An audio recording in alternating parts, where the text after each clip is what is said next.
এতদিনের অপেক্ষার পালা শেষ হয়েছে, স্বজনদের কাছে ফিরে এসেছে ২৩ নাবিক।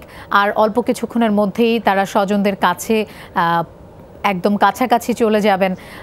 আমরা মামুনুর রশিদ অভি আমাদের সহকর্মী আছেন, আমরা আবারও তার কাছেই যাচ্ছি।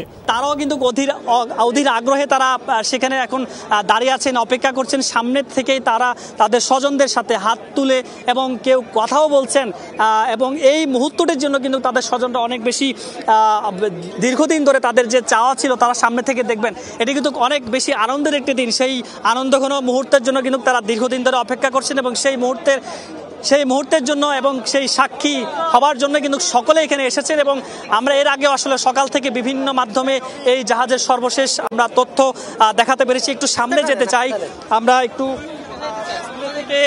তাদের সাথে একটু কথা বলার চেষ্টা করি, তারা আসলে তাদের সেই অনুভূতিগুলো একটু জানার চেষ্টা করি। এবং তারা বলছিলেন যে তাদের এই যে দুঃসহ যে দিনগুলো ছিল সেই দিনগুলোর জন্য একটু কথা বলতে চাই ভাই।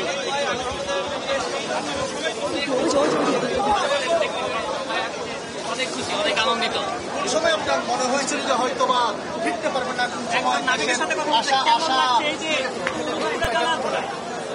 আসলে পাঁচটা আর মনে করতে চাচ্ছি না, এখন সবাই একটা আনন্দের মধ্যে আছি সবাই। এটাই অনেক কিছু, আমরা ফিরতে পেরেছি, সবচেয়ে বড় কথা। আমরা দেশে পরিবারের কাছে আমরা ফিরতে পেরেছি, এটাই হচ্ছে বড় কথা। হ্যাঁ, অবশ্যই দীর্ঘদিন ধরে অপেক্ষা করতেছি এই দিনের জন্য এবং অবশেষে আমরা ফিরতে পেরেছি। তিনি আসলে জানাচ্ছিলেন, তিনি বলছিলেন যে পাস্ট যে অতীত যে খারাপ সময়টি তিনি আসলে পার করে এসেছেন তিনি সেটি মনে করতে চান না। আরেকজন নাবিকের সাথে কথা বলতে চাই।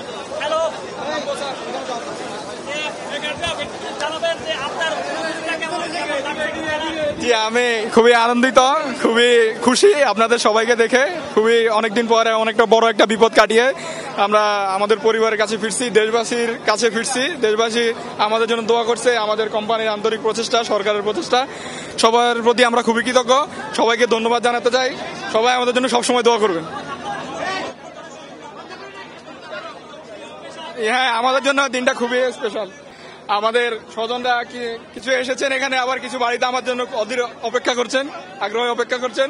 তো আমরা এখন বাড়িতে যাব, এটা আমাদের জন্য খুবই আনন্দের একটা বিষয়।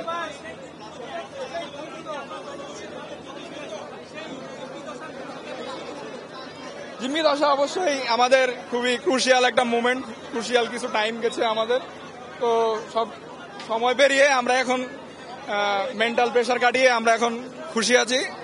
এই পরিবারের সাথে কথা হয়েছে আমার, সবাই আলহামদুলিল্লাহ ভালো আছে, সকলেই আসলে খুশি। তিনি বলছিলেন যে তাদের যে দীর্ঘ 33 দিন অনেক খারাপ সময়ের মধ্যে দিয়ে তারা গেছেন এবং সেই সময়টি তারা মনে করতে চান না এবং এখন আজকের এই দিনটির জন্যই তারা অপেক্ষা করছেন এবং কিছুক্ষণ পরেই মূলত তারা আসলে নামবেন জানাচ্ছিলেন তাদের। আমরা দুজন নাবিক একটু আরো কয়েকজন নাবিকের সাথে আমরা একটু কথা বলতে চাই, তাদের অনুভূতিগুলো জানতে চাই, কেমন দিনগুলো ছিল তাদের।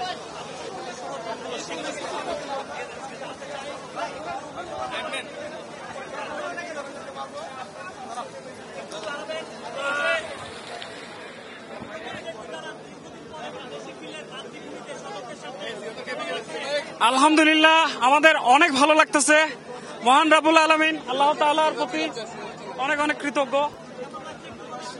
ভালো লাগতেছে আলহামদুলিল্লাহ। আপনাদের সাপোর্ট আর আপনাদের দোয়া সবকিছু মিলিয়ে আমাদের খুব ভালো লাগতেছে। ধন্যবাদ।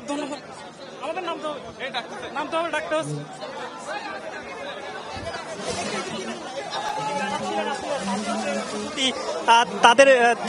আমরা আসলে কয়েকজন নাবিকের সাথে কথা বলার চেষ্টা করছি, তাদের যে অনুভূতি তারা জানাচ্ছিলেন, তারা বলছিলেন যে এই দিনটার জন্য কিন্তু তারা অনেক বেশি অপেক্ষা করছিলেন এবং কবে আসলে এই মাতৃভূমিতে অর্থাৎ তাদের পরিবারের কাছে তারা ফিরে যাবেন সেই সময়টার জন্য কিন্তু তারা দীর্ঘক্ষণ ধরে অপেক্ষা করছিলেন। এবং সকালে কিন্তু এই জাহানমণি 3 যোগে কুতুবদিয়া থেকে তারা ফিরছিলেন, সেখান থেকে রওনা হয়ে কিন্তু এই চট্টগ্রাম বন্দরে তারা এসে পৌঁছেছেন। নিশ্চয়ই দেখতে পাচ্ছেন 23 নাবিক একে একে কিন্তু তারা আসলে জাহাজ থেকে নামবেন। সামনে রয়েছে জাহাজের ক্যাপ্টেন আব্দুর রশিদ। এর পরপরই মূলত সেকেন্ড অফিসার এবং যারা রয়েছেন মূলত সারিবদ্ধভাবে তারা সেই জাহাজে দাঁড়িয়েছেন। সেই জাহাজ থেকে কিন্তু কিছুক্ষণের মধ্যেই তারা নামবেন। এই নামার পরেই তাদের যে সংবর্ধনা, সেই সংবর্ধনা তারা দেওয়া হবে। আমরা একটু আরো কয়েকজন নাবিকের সাথে কথা বলতে চাই, তাদের অনুভূতিগুলো জানতে চাই যে দীর্ঘ যে 2 মাস পর তাদের যে ফিরে দেশে আসা।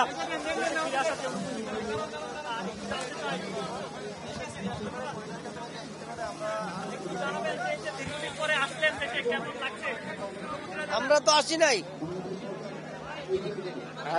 ভাই আমি মাপছি বলেন সমস্যা নেই, বলেন বলেন না, 2-3 দিন একসাথে বলেন, সমস্যা নাই। আসলে আমাদের বন্দিদশার অভিজ্ঞতাটা স্বাভাবিকভাবে শুরুর দিকে অনেক ভয়াবহ ছিল। শুরু থেকে বন্দি যখন হয়েছিলাম তখন আমাদের জীবন নিয়ে আর কি টানাটানি ছিল। আমরা যেখান থেকে বেঁচে ফিরবো কিনা এটা নিয়ে আতঙ্কে ছিলাম আমরা সবাই। আর সবাই একসাথে উপরে আমাদের ব্রিজ রুম যে ব্রিজে সবাই অবস্থান করতাম। তো ওখান থেকে আমরা আসলে ওদের একবার জিম্বি হয়ে গেলে ওদের সাথে সহযোগিতা করা ছাড়া কোনো উপায় থাকে না। তো আমরা আমাদের ভাবে ওদের সাথে কোঅপারেট করে ওদের সাথে যাতে বিষয়টা আমরা সহজভাবে আমরা থাকতে পারি বন্দিদশায় এভাবে করতে পেরেছি, মানে আমাদের ওইভাবে ডিল করছি। আর আমাদের কোম্পানি একদম নিজের পরিবারের মতো করে আর কি, পরিবারের একটা সদস্য মনে করে আমাদেরকে দ্রুত উদ্ধারের ব্যবস্থা করেছেন। এজন্য আমরা পরিবারের কাছে এত তাড়াতাড়ি ফিরে আসতে পেরে আমরা আন্তরিকভাবে অনেক খুশি এবং আমরা ধন্যবাদ জানাচ্ছি আমাদের KSRM কোম্পানিকে এবং আমাদের সরকারকে যারা এবং আমাদের সাংবাদিক ভাইদেরকে যারা আমাদের এই উদ্ধার কাজের জন্য অবদান রেখেছেন। আসলে জিম্মি দশার শুরু থেকে অনেক ভয়াবহ ছিল। শুরু থেকে আমরা সবাই ব্রিজে অবস্থান করতাম, ঠিক আছে। ওরা অস্ত্র অল টাইম আমাদেরকে অস্ত্রের মুখে রাখতো। সবার হাতে AK-47 এবং অনেক ভারী ভারী অস্ত্র ছিল, ঠিক আছে। আমাদের তো শেষের দিকে আস্তে আস্তে আমাদের পরিস্থিতি নর্মাল হয়েছে।